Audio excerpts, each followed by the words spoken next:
una lesión crónica con un dolor a nivel del epigastrio persistente, gravativo, de una intensidad de leve a moderada,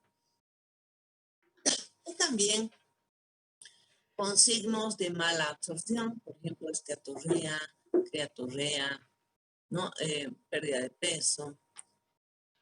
Suele aparecer insuficiencia endocrina, como por ejemplo diabetes mellitus, o exocrina con como les había mencionado, la aparición de grasa en la materia fecal, lo que conocemos con el nombre de esteatorrea. Entonces, chicos, las causas que determinan una pancreatitis crónica son similares a las causas que determinan una pancreatitis aguda. ¿Cuál es el cuadro clínico?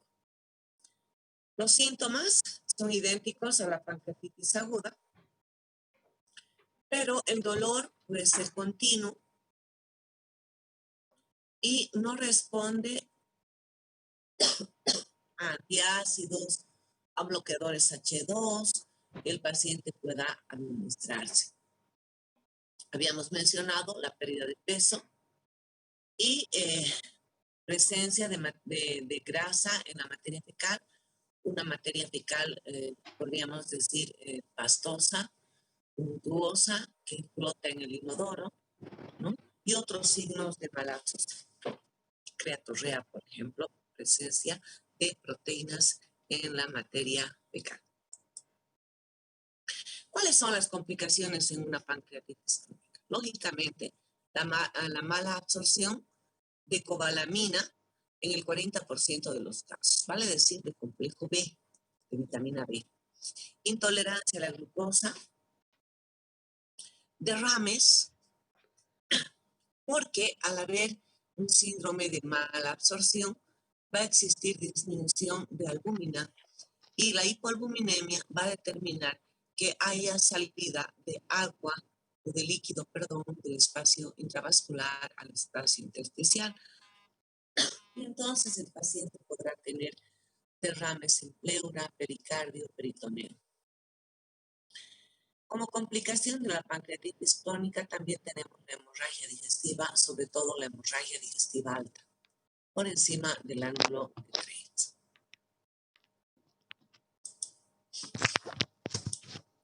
Y bueno, viendo de la etiología, tendremos la ictericia como una complicación, ¿no?, de la piel y de las mucosas. Tratamiento de la pancreatitis crónica, un tratamiento sintomático, higiénico-dietético, ¿no? Vamos a administrar al paciente analgésicos, podemos administrarle metamizol, podemos administrarle antiespasmódicos, butilbromuro de hielosina, propinoxato, dependiendo del tipo de dolor que acuse el paciente. El paciente tiene que tener una dieta sana. Hay que disminuir las comidas copiosas, ricas en grasa, y lógicamente debemos prohibir al paciente, ¿no?, de consumir alcohol.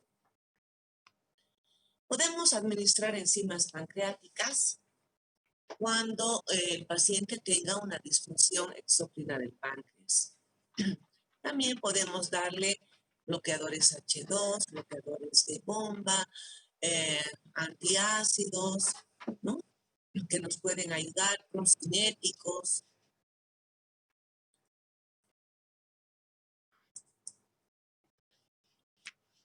Bien, en cuanto a las recomendaciones dietéticas en la pancreatitis crónica, moderada en contenido graso, 30%, elevado en contenido proteico, 24%, bajo en contenido de hidratos de carbono, 40%. Una restricción de la ingesta de triglicéridos de cadena larga, alimentos con ácidos grasos de cadena media no requieren lipasa para su digestión. Bien, ¿alguna pregunta sobre pancreatitis crónica, chicos?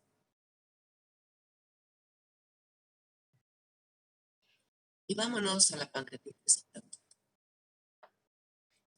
Definimos como un proceso inflamatorio, en primera instancia no infeccioso del páncreas, con afectación variable de otros tejidos en forma regional o de órganos o sistemas alejados. En cuanto a la incidencia y a la mortalidad, tenemos una mortalidad global menor al 5%, va del 2 al 9%, pero en las formas graves del 15 al 40%. Como ustedes van a ver, la pancreatitis aguda se divide en tres, de acuerdo a la forma clínica de presentación y a sus factores pronósticos. Una pancreatitis leve, una pancreatitis moderada y una pancreatitis grave. Entonces, en las formas graves, chicos, tenemos un 15 a 40% de mortalidad, muy alta, ¿entienden? Promedio de estancia hospitalaria larguísima de 40 a 65 días y tenemos una incidencia de 100 casos nuevos por 100.000 habitantes año. La incidencia 10 a 30% superior en varones y la incidencia va a variar según los países y también los factores etiológicos. La incidencia es mayor en países desarrollados en los cuales existe una mayor prevalencia del síndrome de inmunodeficiencia adquirida. También en aquellos países en los cuales existe una gran incidencia de infecciones que vayan a afectar al páncreas, por ejemplo, el citomegalovirus, el Cryptosporidium parvum, el Mycobacterium avium, uso frecuente de algunos medicamentos como la vidanosina, la pentamidina, el cotrimoxazol, trimetroprima, sulfametoxazol y la estabudina. En cuanto a la etiogenia y la patología, tenemos dos factores etiológicos de mayor prevalencia a nivel mundial, chicos, porque las causas de la pancreatitis aguda son múltiples, pero los dos factores etiológicos de mayor prevalencia son la biliar, factor etiológico biliar, vale decir, la colelitiasis, 30 a 60% de casos, y la segunda causa, el alcohol, 30% de casos. Tenemos otros factores, por ejemplo, factores virales, como habíamos mencionado, fármacos, traumatismos a nivel abdominal, de cualquier etiología, accidentes automovilísticos, también en algunos deportes de contacto, como ser, por ejemplo, el karate, el taekwondo, el boxeo, los golpes que el paciente presente a nivel del epigastrio puede determinar pancreatitis aguda. También intervenciones quirúrgicas de otros órganos y algunos exámenes diagnósticos como la CEPRE. La colangiopancreatografía endoscópica retrógrada es un factor también importante para una pancreatitis aguda. El 5% está relacionada con fármacos. Bien, entonces tenemos la colelitiasis que se va a producir por dos motivos. Uno, salida de las piedras a través de la vía biliar que van a desembocar junto con el conducto pancreático en la papila de Bartter. ¿Qué va a producir? Obstrucción biliar, ¿cierto? Las piedras que salen de la vesícula biliar y van a ir a obstruir un conducto biliar, ¿no? O el conducto pancreático. En última instancia, van a determinar una pancreatitis aguda. Y la otra causa es que por el proceso inflamatorio que se produce a nivel de la vesícula biliar y de la vía biliar como tal, cuando el paciente presenta litos, vale decir cálculos en la vesícula biliar, determina, chicos, que aunque no haya migración de los mismos, un aumento de la presión intraductal del páncreas, vale decir, un aumento de presión en el conducto pancreático principal, que ustedes saben que es el de Pearson, ¿cierto? Este aumento de la presión va a determinar a nivel de la glándula pancreática un proceso inflamatorio. El alcohol, incluso a dosis leves o moderadas, dependiendo de qué, de la predisposición genética, el hábito nutricional y otros factores. ¿Cuáles son los mecanismos? Algunos no identificados, los fármacos, la teoría de la autodigestión, que es importante, que el proceso inflamatorio de la glándula pancreática determina activación de enzimas proteolíticas. ¿Qué quiere decir? Que esta glándula pancreática inflamada, ¿no?, libera enzimas, el mismo páncreas libera enzimas que de por sí son proteolíticas o autolíticas. ¿Qué quiere decir esto? Que van a producir autodigestión de la misma glándula pancreática.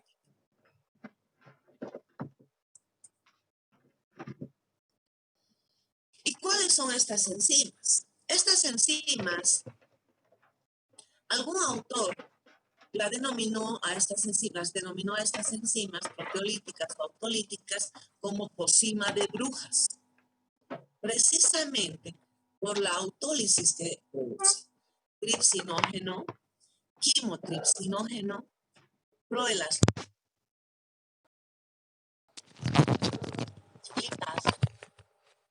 Se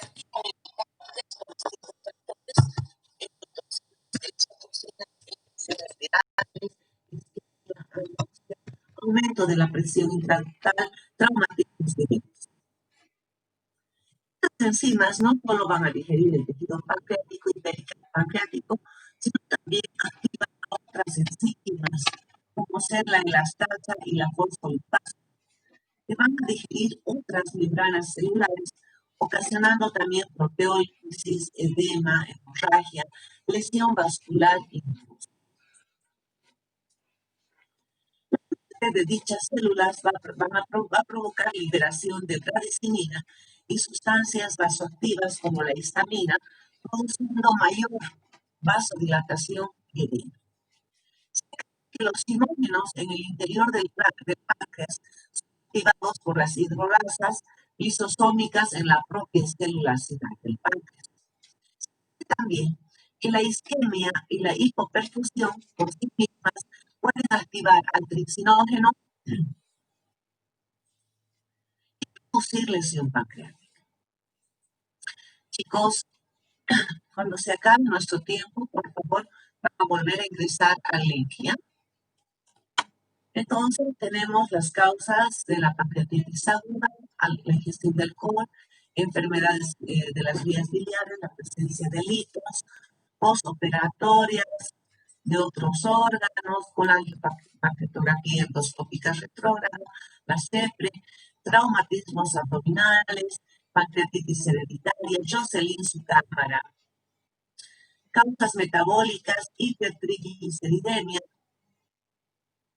cualquier factor que aumente en forma brusca los triglicéridos a más de 100 miligramos por decilitro puede desencadenar una pancreatitis grave. La hipercalcemia, la insuficiencia renal, déficit de la apolipoproteína C. En cuanto a las causas infecciosas, tenemos los virus, la parotiditis, el micoplasma, el helicobacter, el Mycobacterium avium, alteraciones como, por ejemplo, úlceras pépticas penetrantes que vayan a determinar como complicación ¿no? Una pancreatitis aguda, causas vasculares, vasculitis y fármacos.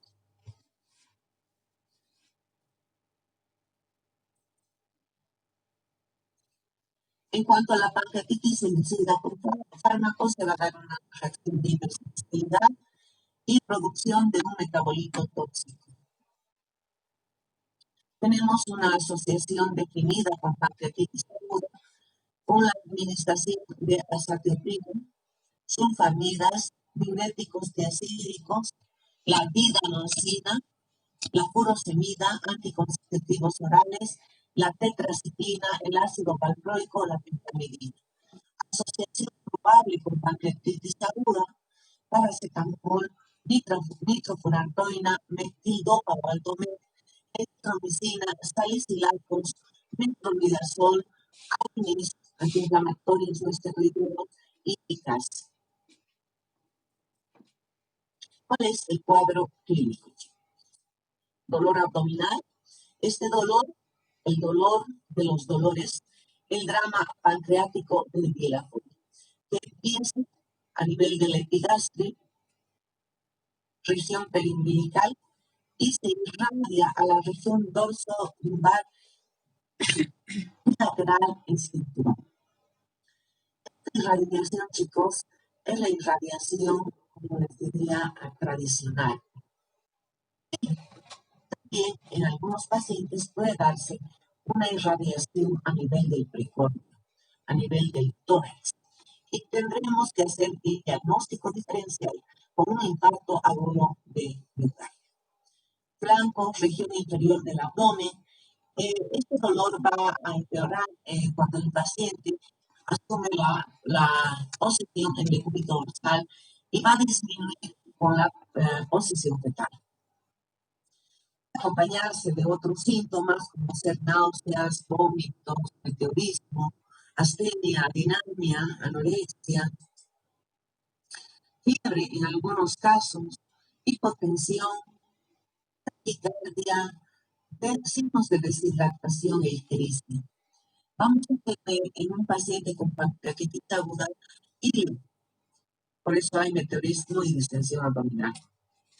Nódulos eritematosos en la piel o necrosis de la grasa subcutánea en algunos pacientes. ¿Cómo hacemos el diagnóstico?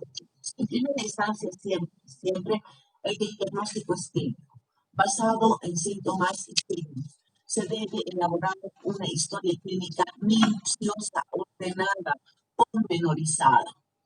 Y una vez que tenemos la sospecha clínica, tenemos que solicitar a nuestro paciente exámenes de laboratorio y exámenes de gabinete. Dentro de los exámenes de gabinete tenemos el examen endoscópico, la colangiopancreatografía endoscópica retrógrada, tenemos la colangioresonancia cuando sospechamos una etiología epiclásica, tenemos la ecografía de hígado, vías biliares y páncreas, y tenemos la tomografía también en muchas circunstancias. El gol estándar en el diagnóstico de la pancreatitis aguda es el examen de sangre y la química sanguínea. Aquí nosotros vamos a pedir enzimas pancreáticas y dentro de estas la amilasa y la lipasa. Entonces, gol estándar en el diagnóstico de la pancreatitis aguda en laboratorio. Amilasa, lipasa. Se establece el diagnóstico por la elevación de la amilasa sérica, pero hay un pero. No existe relación entre la gravedad y el grado de elevación. A veces vemos amilasas muy elevadas, pero vemos al paciente, valoramos al paciente y está con una pancreatitis.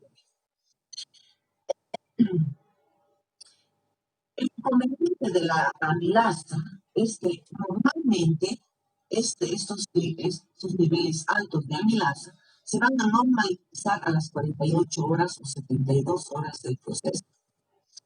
Y a veces el paciente viene después de las 72 horas. Tomamos el examen y ya está casi normal o normal a la vida. Entonces tenemos que pedir al paciente lipas, ¿no? O tripsina sérica. Estos dos se van a mantener por más tiempo elevadas en sangre. Y lógicamente la leucocitosis como factor pronóstico, como vamos a ver después. Muy importante. Hiperglucemia secundaria a menor producción de insulina, aumento de producción de glutagón, mayor producción de glucocorticoides y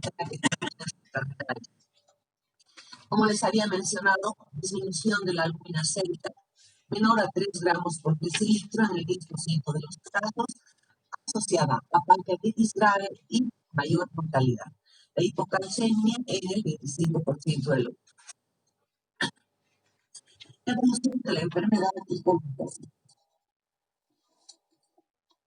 La mayor parte de las pancreatitis, gracias a Dios, agudas son leves o moderadas y se van a recuperar con el tratamiento convencional. Pero un 20% son severas, van a acabar en la unidad de cuidados intensivos y la mortalidad alcanza hasta un 40%, altísimo. El pronóstico es muy variable, puede ir desde muy benigna cuando es leve hasta mortal cuando es grave. Bueno, la pancreatitis aguda va a presentar dos tipos de complicaciones. Las complicaciones regionales, vale decir, en el sitio anatómico donde se encuentra el páncreas, y las complicaciones a distancia o sistémicas. ¿Cuáles son más graves? Las sistémicas, lógicamente. Tenemos alteraciones pulmonares, desde un derrame pleural hasta una insuficiencia respiratoria aguda que puede acabar con el paciente. Alteraciones cardiovasculares, alteraciones hematológicas que pueden terminar en una coagulación intravascular diseminada y terminar con la vida del paciente. Alteraciones renales, insuficiencia renal aguda, alteraciones metabólicas, alteraciones del sistema nervioso central.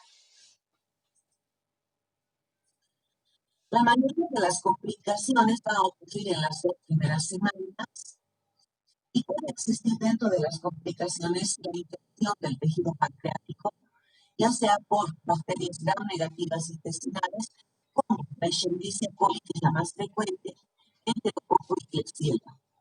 Infecciones polimicrobianas en el 1/3 de los pacientes. Chicos, van a volver a entrar al link, por favor. Tras 3 semanas de evolución, las complicaciones más frecuentes van a ser las regionales. Va a decir el absceso pancreático y el pseudoquiste. Criterios pronósticos y de gravedad. Tenemos la proteína C reactiva, criterios de Ramsau e Inri, la escala de Apache 2 que utilizan en la unidad de cuidados intensivos, los de Baltasar, que son criterios tomográficos. Bien, criterios pronósticos.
lípidos.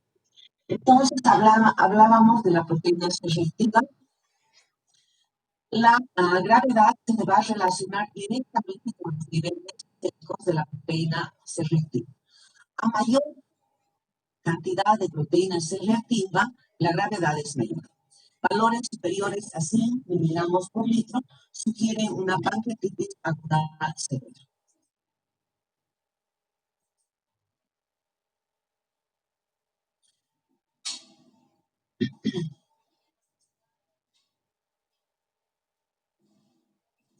Tenemos los criterios pronósticos de gravedad y criterios de Ramsden y Irving.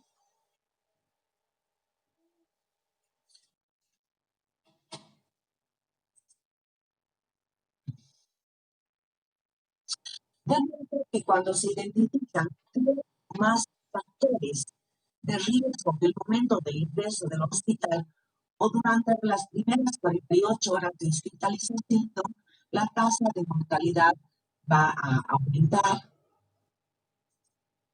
A ver, les explico.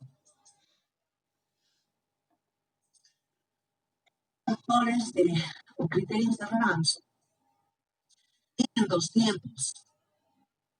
Cuando el paciente ha ingresado a sala, debemos pedirlos. Y luego pedimos a las 48 horas. Y entonces vamos a valorar tanto al ingreso como a las 48 horas para ver si nuestro paciente tiene más de 3 factores pronósticos de Ramsden, que indicaría, 3 o más, que indicaría que la pancreatitis aguda es grave y que el paciente necesita tratamiento en la unidad de cuidados intensivos.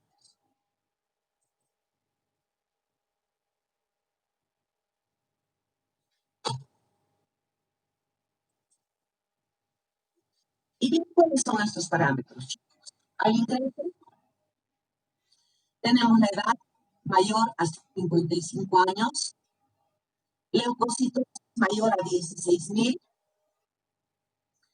pH mayor a 400.000 unidades internacionales por litro, TPO mayor a 250 unidades internacionales por litro.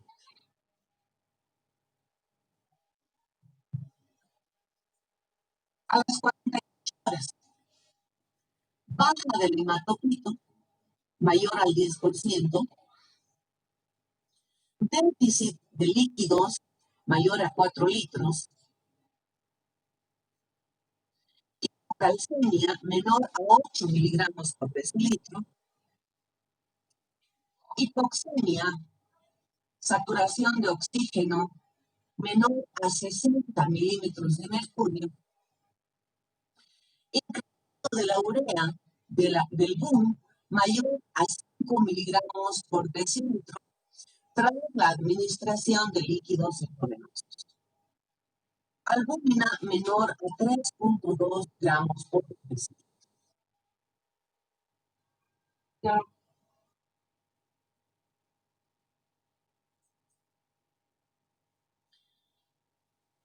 escala de Apache 2 se utiliza más en la unidad de cuidados intensivos. ¿Por qué? Porque existen exámenes de laboratorio que se deben realizar cotidianamente para ir valorando la escala de Apache 2. Y en una sala de cuidados normales o intermedios es difícil realizar, ¿no? Utiliza los peores resultados de 12 determinaciones fisiológicas, más la edad y el estado de salud previo. Proporciona una buena descripción de la gravedad de la enfermedad. La pancreatitis aguda se considera severa si además presenta shock, insuficiencia renal y o respiratoria, y si la pancreatitis es necrotizante, con una necrosis mayor al 30% de la glándula, demostrada con una tomografía axial computarizada. Y tenemos aquí los criterios pronósticos de Baltasar, que precisamente analizan este examen de gabinete que es muy importante, en la pancreatitis aguda, que es la tomografía axial computarizada. Y vamos a ver grado A cuando el páncreas en la tomografía es normal. Grado B cuando hay un aumento pancreático focal, un aumento de volumen de la glándula pancreática a nivel de la cabeza, por ejemplo, más de 30 milímetros. Grado C, aumento con inflamación peripancreática leve. Grado D, aumento pancreático con acúmulo de líquido en el espacio del rame anterior.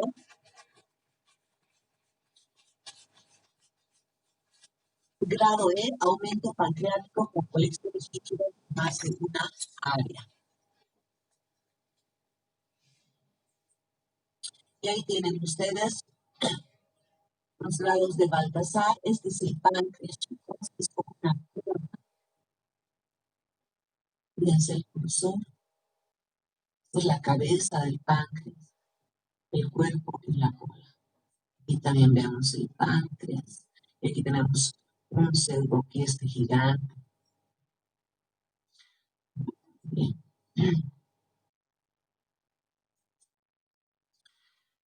Y los criterios de Baltasar, que habíamos mencionado, pero les he puesto esta diapositiva para ver el score. Un score 0 es cuando existe 0% de necrosis. Score 2, cuando la necrosis es menor al 30%. Un score 4, cuando la necrosis va del 30 al 50%. Y un score 6, mayor al 50% de necrosis.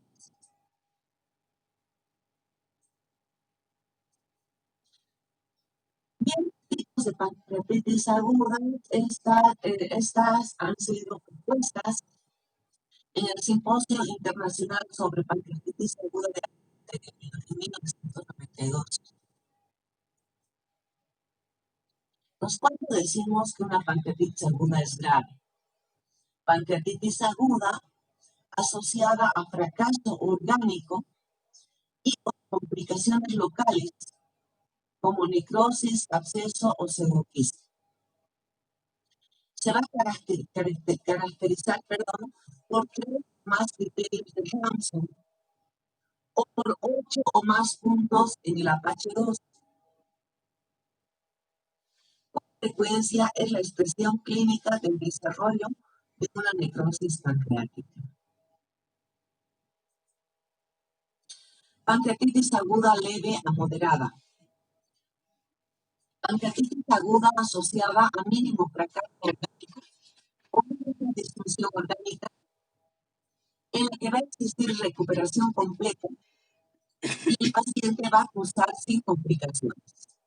Gracias a Dios, supone el 75% de las pancreatitis agudas. Colecciones líquidas agudas aparecen precozmente en el curso de las pancreatitis agudas graves. Se van a localizar en o cerca al páncreas y no tienen pared de granulación de tejido fibroso. Presente en el 30 al 50% de las pancreatitis agudas graves y la mitad desaparece espontáneamente. Este es el primer paso para la formación de pseudoquistes y abscesos. Localizadas o difusas de parénquima pancreático no viable, típicamente asociado con necrosis de la grasa peripancreática. La TOC con contraste es la prueba principal para el diagnóstico. Sus manifestaciones generales son idénticas a las que se aprecian en el síndrome de respuesta inflamatoria sistémica y SIRS, que pueden abocar a un fallo multiorgánico y perder la vida del paciente. La necrosis pancreática infectada o estéril es fundamental diferenciar entre ambas, ya que la infección de la necrosis requiere un drenaje quirúrgico, aumentar la mortalidad significativamente en un tiempo preciso. ¿Entienden? O sea, la presencia de una infección pancreática determina el tratamiento quirúrgico. En cambio, si nosotros vemos un absceso pancreático, un pseudoquiste, podemos ver otras alternativas. Tenemos más tiempo, si usted. Pseudoquiste agudo. Colección de jugo pancreático, acumulaciones de tejido, detritus, enzimas pancreáticas y sangre. Está rodeado de una pared de tejido fibroso o de granulación formado como consecuencia de una pancreatitis aguda o crónica o traumatismo pancreático. Necesita 4 o más semanas para formarse. El absceso pancreático, colección de pus intraabdominal, generalmente cerca del páncreas, o ninguna necrosis que aparece como consecuencia de una pancreatitis aguda o traumatismo pancreático. Se manifiesta como un cuadro infeccioso que aparece tras 4 o más semanas después de una pancreatitis aguda. Entonces, chicos, no es lo mismo una necrosis infectada que un absceso pancreático. El absceso pancreático va a tardar en aparecer y por lo tanto nos da tiempo para que nosotros veamos otras alternativas. En cambio, la necrosis infectada es fundamental entonces diferenciar la necrosis infectada del absceso porque el riesgo de mortalidad es el doble en el caso de una necrosis infectada y el tratamiento específico es distinto. Necrosis infectada es la infección difusa de páncreas necrótico con inflamación aguda. Se presenta a las 2 semanas de la pancreatitis, alta mortalidad y el tratamiento es intenso, con debridamiento quirúrgico y drenaje múltiple abdominal. Absceso pancreático, acumulación líquida de pus de alta definición. Se produce a las 4 a 6 semanas, menor mortalidad y el tratamiento también con debridamiento quirúrgico o también se puede realizar vía endoscópica, vale decir una gastrocistostomía pancreática mediante la endoscopía para drenar el absceso pancreático a la cavidad abdominal, al estómago. Ascitis pancreática.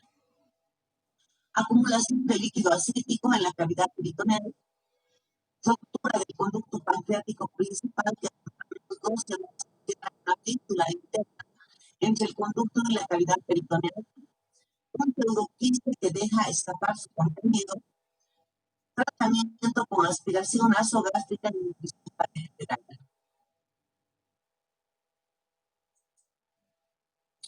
Tratamiento de las pancreatitis agudas. El tratamiento en una pancreatitis aguda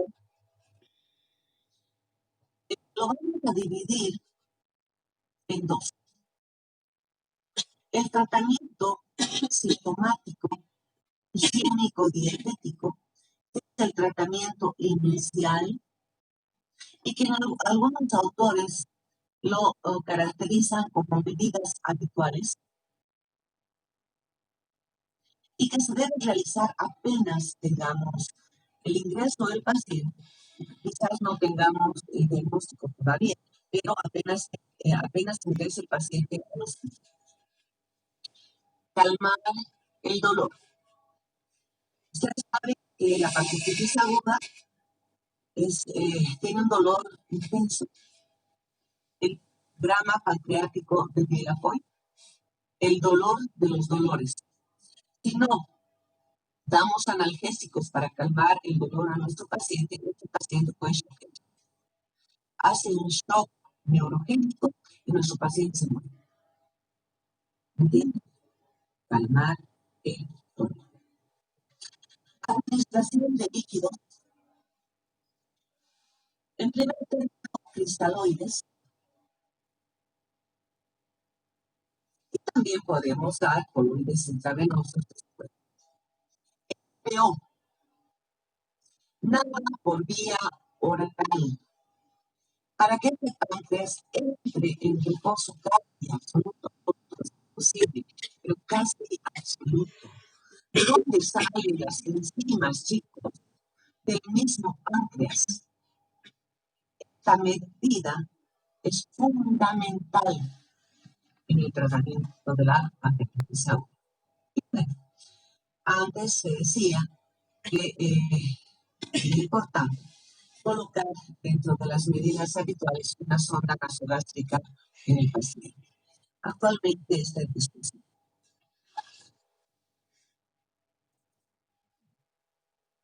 ¿Cómo hacemos la analgesia? En caso de podemos utilizar metamizol.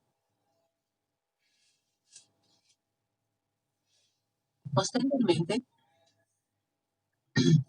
si el dolor no se calma, tendremos que darle meperidina o buprenorfina. También se usa butilescopolamina y la morfina, chicos, también está en discusión. Me dirán, ¿por qué morfina? Porque el dolor es intensísimo en los pacientes se pueden.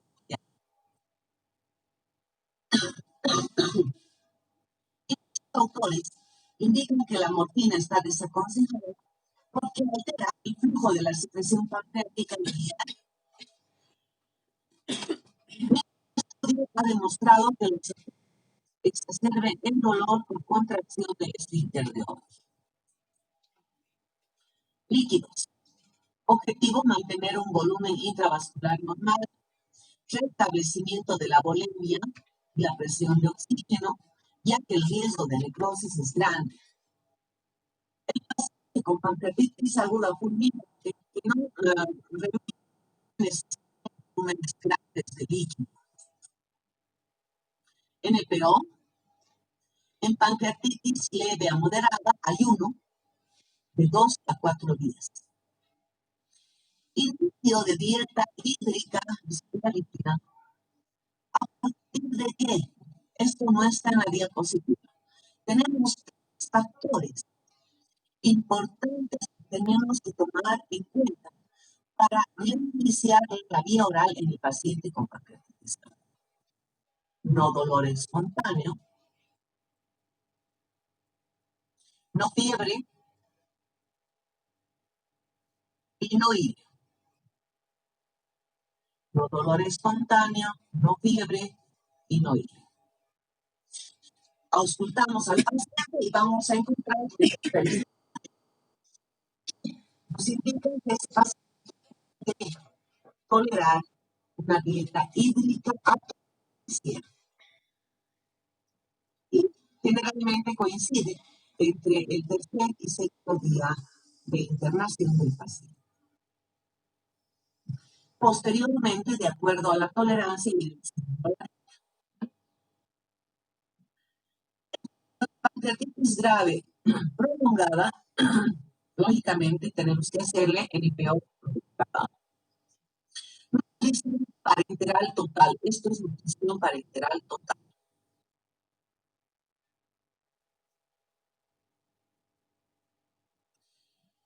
Controversial, chicos, porque es carísimo. Una nutrición parenteral total en nuestro medio creo que es imposible de alcanzar. Por eso en muchos congresos, jornadas, la práctica de una nutrición integral va a decir colocar una sonda de alimentación integral, ya sea en el estómago o también en el intestino delgado a nivel del IE1, bajo guía, lógicamente, fluoroscópica, al ángulo de 3, iniciada 48 horas tras el inicio. La aspiración con una sonda nasogástrica, objetivo, la liberación de gastrina en el estómago y el Sin embargo, últimos estudios indican que es ineficaz para mantener la glándula en reposo. Inventamos el tratamiento de pancreatitis se usa el vómito tras repetición. Por eso les decía que la colocación de una sonda nasogástrica que antes era muy importante, ahora está en discusión.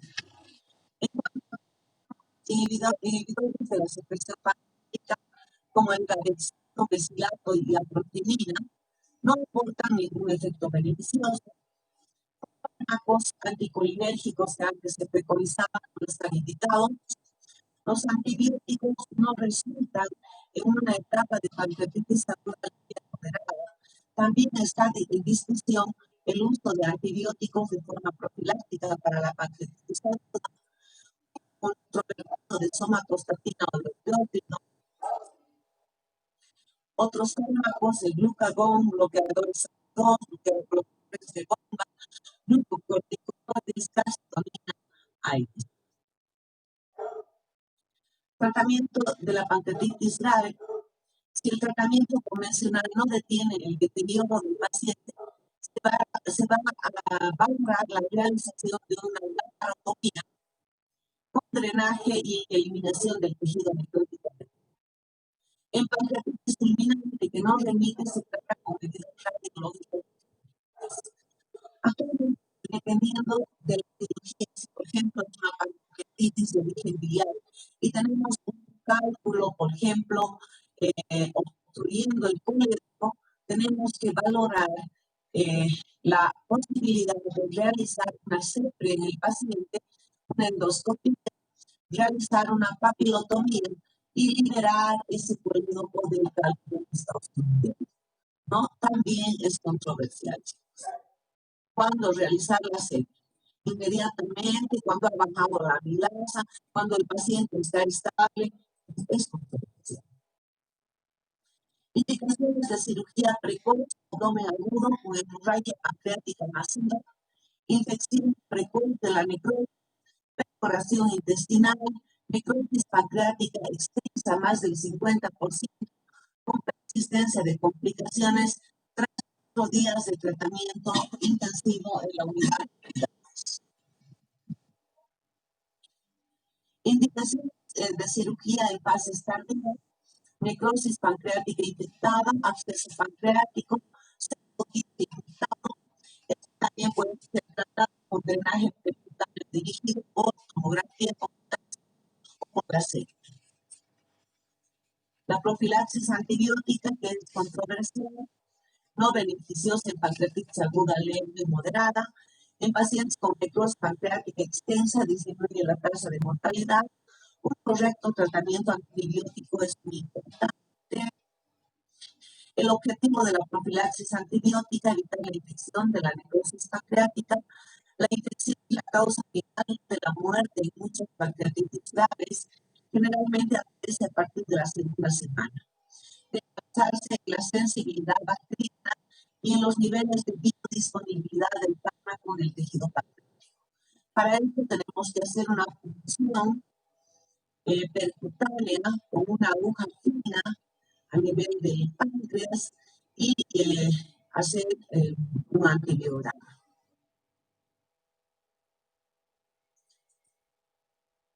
Generalmente los antibióticos que atraviesan la barrera pancreática son los carbapenems, el imipene, etc. En pacientes con necrosis de más del 30% del tejido de pancreatitis de origen biliar, lo que les había mencionado, paciente con una colangitis, porque presenta un cálculo enclavado en el cuello, entonces lógicamente vamos a tener que darle antibióticos en forma profiláctica. Translocación bacteriana. La descontaminación bacteriana intestinal es altamente beneficiosa. La administración de antibióticos por vía oral en el no desarrollo de la translocación bacteriana. También se previene con el uso de nutrición enteral y disminuye la respuesta inflamatoria, las complicaciones y las sepsis. Bien, chicos, vamos, no se van a salir, vamos a continuar con cáncer de páncreas. ¿Alguna pregunta sobre pancreatitis aguda? Chicos.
Bien, entonces chicos, nuestro último tema,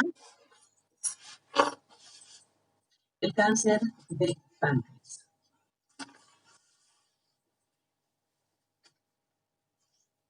Bien, en cuanto a es la aparición de características de malignidad en las células dentales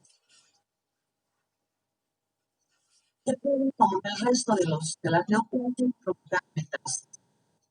En cuanto a la epidemiología del cáncer de páncreas, representa 2.13% de todos los cánceres en el mundo, ¿no? Ocupando el lugar 13º en la incidencia.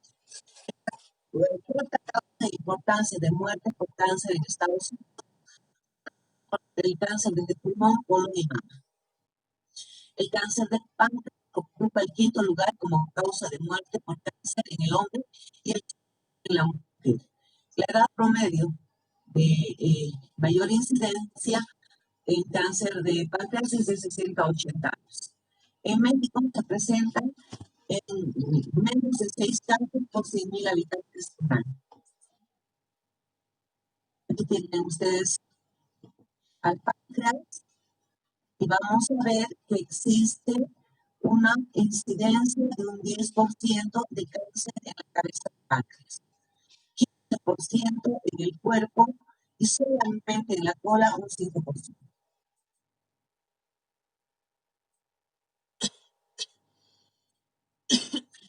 Son los factores de riesgo. Se han conocido tanto factores endógenos como exógenos. Factores endógenos hereditarios, entre 5 y 10% de los cánceres pancreáticos tienen un factor hereditario. Existen 3 entidades con predisposición hereditaria para su desarrollo. ¿No? Tenemos la pancreatitis crónica familiar, pancreatitis hereditaria, síndromes hereditarios de cáncer extrapancreático. Factores endógenos no hereditarios, diabetes mellitus, pancreatitis crónica y obesidad. Perdón, aquí el cáncer pancreático familiar, chicos. Y aquí es la pancreatitis crónica. En los factores endógenos no hereditarios está la pancreatitis crónica y los factores endógenos hereditarios, el cáncer pancreático familiar. Factores exógenos, tabaquismo, exposición a sustancias tóxicas, dieta rica en grasas, carbohidratos, el consumo de carne, especialmente carne ahumada en fritas, café, esteroides sexuales y también el consumo o administración de aspirina.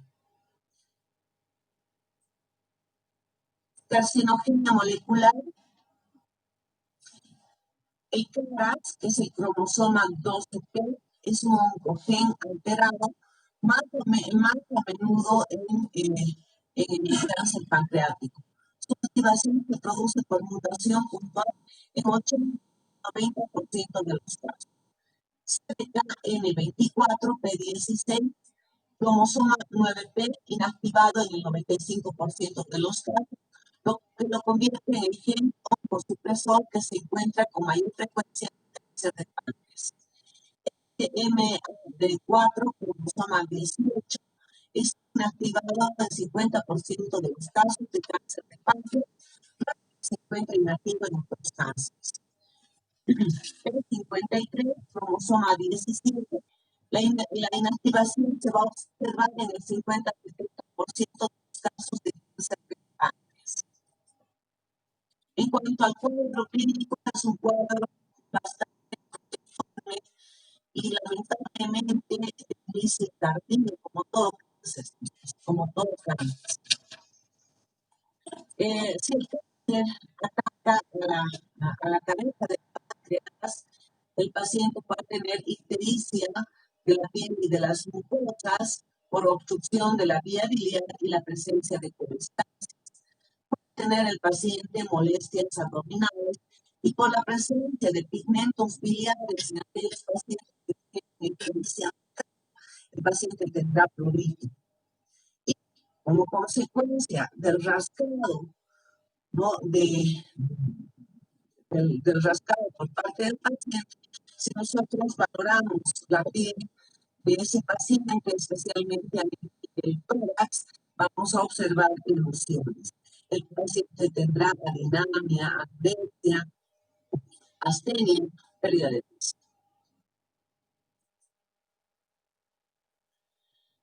Iniciales menos frecuentes, dolor gástrico, diabetes mellitus del inicio reciente, doxalgia, puede haber vómitos, náusea, y se puede determinar como un cuadro de pancreatitis aguda. Y posteriormente, ¿no? Cuando se realizan todos los exámenes, sorpresa y así cáncer.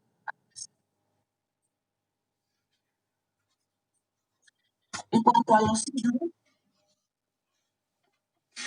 tenemos ictericia, marcas de rascado que les había mencionado. En sus operables, 25% pueden tener una vesícula palpable, una vesícula en porcelana, y este es el signo de Hugo 7. Signos vinculados con metástasis a distancia, hepatomegalia, ascitis, adenopatía supraclavicular izquierda, que es el ganglio de Virchow, y linfoadenopatía periumbilical, que es el nódulo de la hermana María José.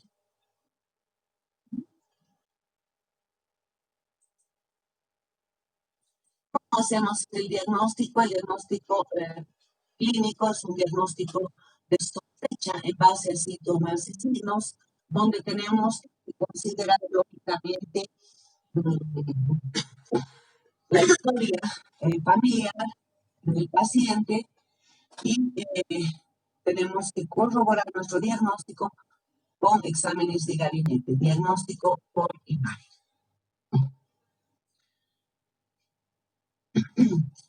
Personas con signos clínicos sugestivos de cáncer de páncreas deben ser sometidos, ¿no? a estos exámenes de gabinete.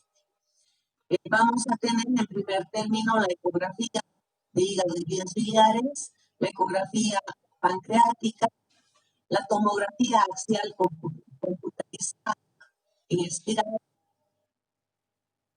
con contraste y sin contraste. La colangiopancreatografía endoscópica retrógrada, que es la CEPRE, que es para identificar pequeñas lesiones pancreáticas, estenosis de los conductos biliares, del conducto de Pearson, la pancreatografía por resonancia magnética o la colangioresonancia, para identificar el grado de dilatación de los conductos biliares pancreáticos, para detectar lesiones menores de 3 centímetros, la colangioresonancia.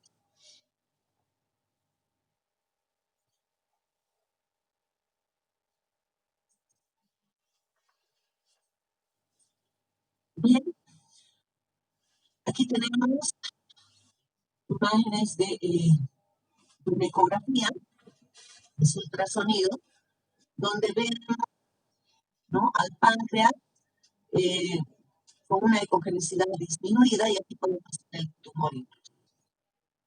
Esta es una tomografía y aquí tenemos la cabeza del páncreas totalmente alterada, aumentada de volumen, de bordes irregulares. Es un cáncer de cabeza del páncreas. Y aquí tenemos la colangioresonancia, donde observamos, ¿no? la vía de la cara.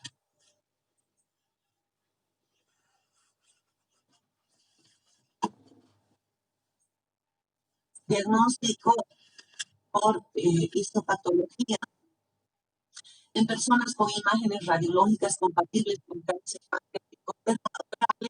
No siempre se necesita confirmar su carácter de neoplasia, ¿no? La técnica más apropiada es la aspiración con aguja fina, ¿no? Y nos va a dar una precisión del 90%, y hay un menor riesgo de diseminación intraperitoneal comparado con la vía percutánea.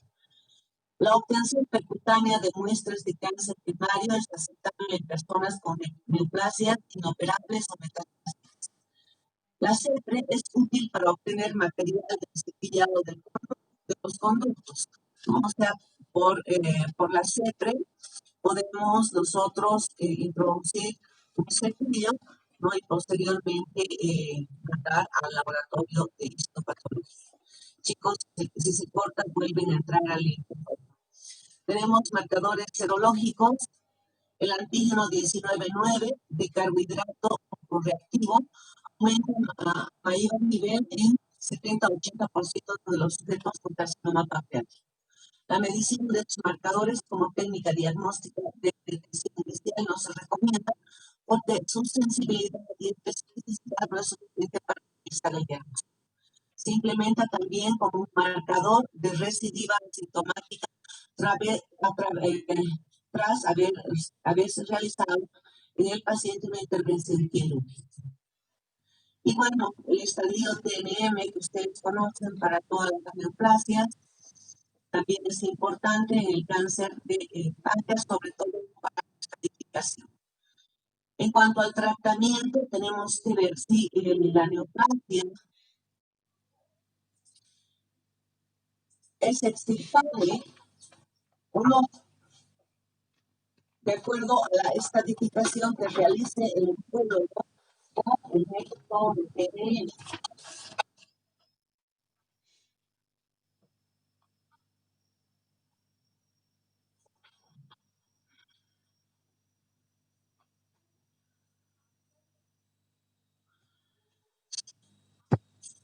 El 10% de los pacientes tienen enfermedad localizada no metastásica. Se puede practicar la ablación operatoria y quimioterapia después de la cirugía, ¿no? Va a mejorar los resultados de sobrevida a largo plazo. El método quirúrgico estándar para personas con tumores en la cabeza o gancho del páncreas es la pancreático.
Bueno, es decir, el método más utilizado quirúrgicamente es la pancreatectomía.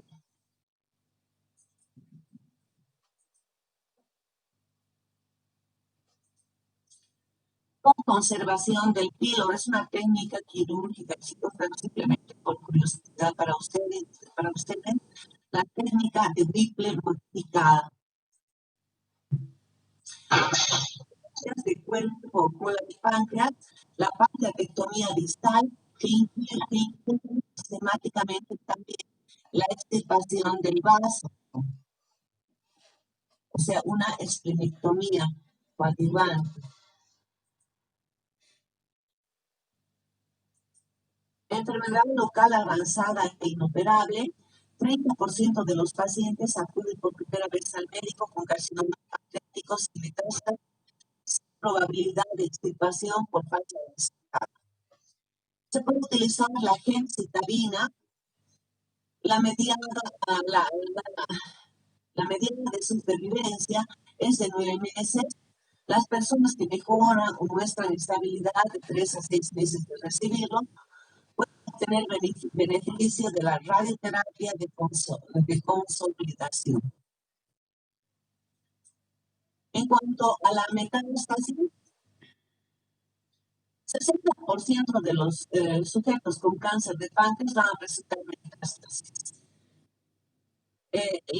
La administración de gemcitabina es el fármaco estándar que logra una supervivencia del 90%. Con la combinación de enlotinib y gemcitabina, se mejoró la supervivencia anual en comparación con la gemcitabina sola, en un 23% en comparación al 17%. La combinación con capecitabina y gemcitabina indicó mejoría en el índice de respuesta, pero ninguno benefició la supervivencia. Vale decir que la quimioterapia y la radioterapia lo único que hace en el paciente con cáncer de páncreas, chicos, es otorgarle calidad de vida, no así prolongar, su vida, ¿no? ¿Alguna pregunta sobre cáncer de páncreas, chicos?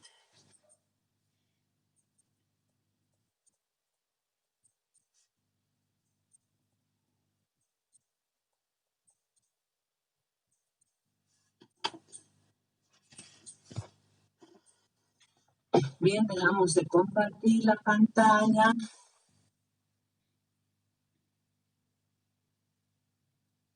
Bien, chicos, con este tema hemos concluido el programa. Por favor, que no se confíen. Hay algunos que tienen excelente nota, no se confíen, porque a veces puede ocurrir cualquier situación. Estudien y nos vemos el día de su examen final. Ha sido un gusto trabajar con ustedes. Son muy buenos chicos, los conozco desde hace algunos años, ¿es cierto? Y bueno, siempre suerte, sigan adelante, sigan con el mismo empeño, ¿no? Y pronto nos veremos en el hospital ya cuando se ha sido con algo. Chao chicos, buenas tardes.